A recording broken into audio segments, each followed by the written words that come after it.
میرے نبی کا وجود کون سا ہے، وہ مسئلے کو سمجھے گا کیسے؟ مولانا قاسم نانوتوی رحمت اللہ علیہ ذرا ان کے دلائل پہ توجہ رکھنا۔ مولانا قاسم نانوتوی فرمانے لگے ہم جو نبی کو وفات پا جانے کے بعد بھی زندہ مانتے ہیں، آپ حیات اٹھا کے دیکھ۔ مولانا فرماتے ہیں دلائل کیا ہے؟ یہ دلائل تم نے کئی بار سنے ہوں گے لیکن جس انداز میں دلیل میں دینے لگا شاید تو نے کبھی نہ سنی ہو۔ میں مولانا نانوتوی کا فلسفہ بیان کرنے لگا۔ مولانا قاسم نانوتوی فرماتے ہیں بھئی ہم نبی کو اس لیے زندہ مانتے ہیں، توجہ، قرآن کہتا ہے کہ دیکھو پیغمبر کی بیویوں سے نکاح نہ کرنا، نبی دنیا سے چلا جائے تب بھی پیغمبر کی بیوی سے نکاح نہیں ہے۔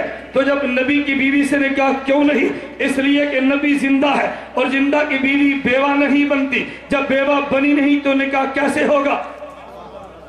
جب بیوہ بنی نہیں تو نکاح ہوگا کیسے؟ کیونکہ نبی کے قلب اطہر میں حیات موجود ہے، پیغمبر کی بیوی ان کے نکاح میں ہے، جب نبی کے نکاح سے نکلی نہیں ہے تو پھر میرا دوست بتا نکاح کیسے ہوگا؟ ایک بندہ مجھے کہنے لگا ذرا دلیل پہ غور کرنا، کہتا اگر اس دلیل کو مان لیا جائے اس دلیل کی وجہ سے پیغمبر کی بیوی سے نکاح جائز نہیں ہے تو پھر شہید بھی تو زندہ ہے۔ دلیل سمجھے؟ شہید بھی تو توجہ، شہید بھی تو زندہ ہے تو پھر شہید کی بیوی سے نکاح نہیں ٹوٹنا، شہید کی بیوی سے بھی نکاح نہیں ہونا چاہیے۔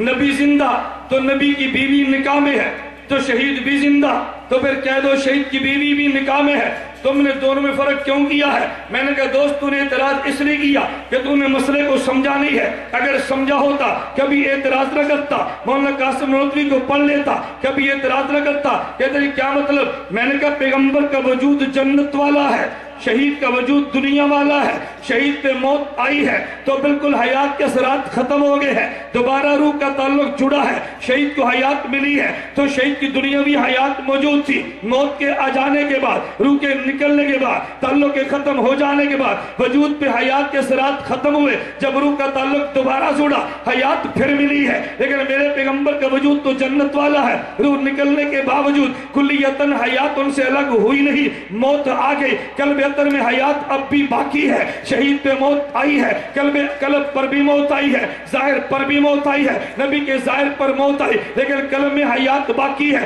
وہ کہ حیات کے اثرات موجود تھے، ان کے نکاح سے بیوی نکلی ہی نہیں ہے، شہید پہ موت آ گئی، حیات کلیتاً ختم ہو گئی، اب اس کے نکاح سے بیوی نکل گئی ہے۔ شہید کا مسئلہ اور ہے، نبی کا اور ہے، شہید کا مسئلہ اور ہے، نبی کا مسئلہ اور ہے۔ میں کہتا ہوں جو تو نے شبہات پیش کرنے ہیں میں تیرے شبہات کو سارے ختم کر دوں گا، میری بات کو توجہ سے سمجھنا۔ میں نے اس لیے کہا پیغمبر کی بیوی سے نکاح کیوں نہیں؟ کیونکہ نبی کے قلب اطہر میں حیات موجود ہے۔ میں نے کہا پیغمبر کا وجود جنت والا، اسی کا اثر چلتا ہے۔ مولانا قاسم نانوتوی دوسری بات کہتے ہیں، مولانا قاسم نانوتوی رحمت اللہ علیہ فرماتے ہیں، صحیح بخاری میں روایت موجود ہے، حضرت فاطمہ الزہرا رضی اللہ تعالی عنہا ابو بکر صدیق سے عرض کیا میرے والد دنیا سے چلے گئے، یہ باغ فدق تو میرے والد کا تھا، وہ باغ فدق تو مجھے مل جانا چاہیے، میرے والد ہونے کا مطلب کیا ہے؟ میں نبی پاک صلی اللہ علیہ وسلم نے غزوہ خیبر کے بعد ازواج مطہرات کے لیے ایک سال کے نفقے کے لیے باغ فدق کو مقرر کر دیا تھا، ان سے نفقہ ان کو ملے گا۔ جس حضرت زہرا یہ سمجھی رضی اللہ عنہ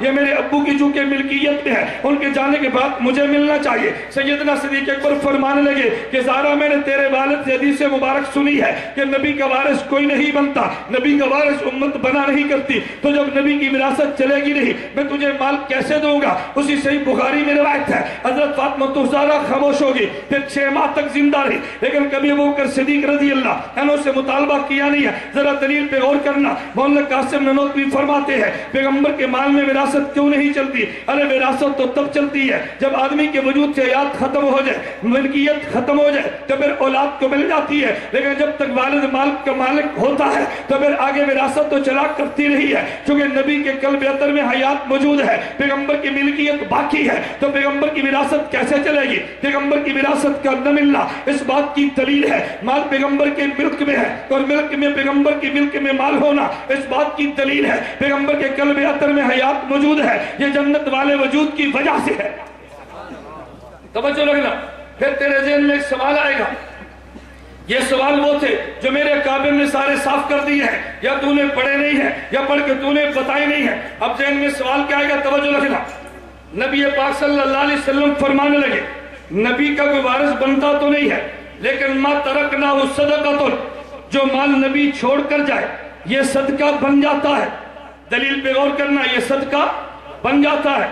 وراثت تو چلا نہیں کرتی لیکن نبی کا مال صدقہ بنتا ہے۔ ارے وراثت تو ملتی ہے رشتہ داروں کو لیکن صدقہ رشتہ داروں کے لیے تو نہیں ہے، وہ تو کسی کو بھی مل جاتا ہے۔ پورے امت میں نبی کا مال بطور صدقہ تقسیم ہوتا ہے۔ ذرا مولانا قاسم نانوتوی کی دلیل پہ غور کرنا۔ مولانا قاسم نانوتوی فرماتے ہیں مجھے بتاؤ کہ دنیا میں مال صدقہ کب بنتا ہے؟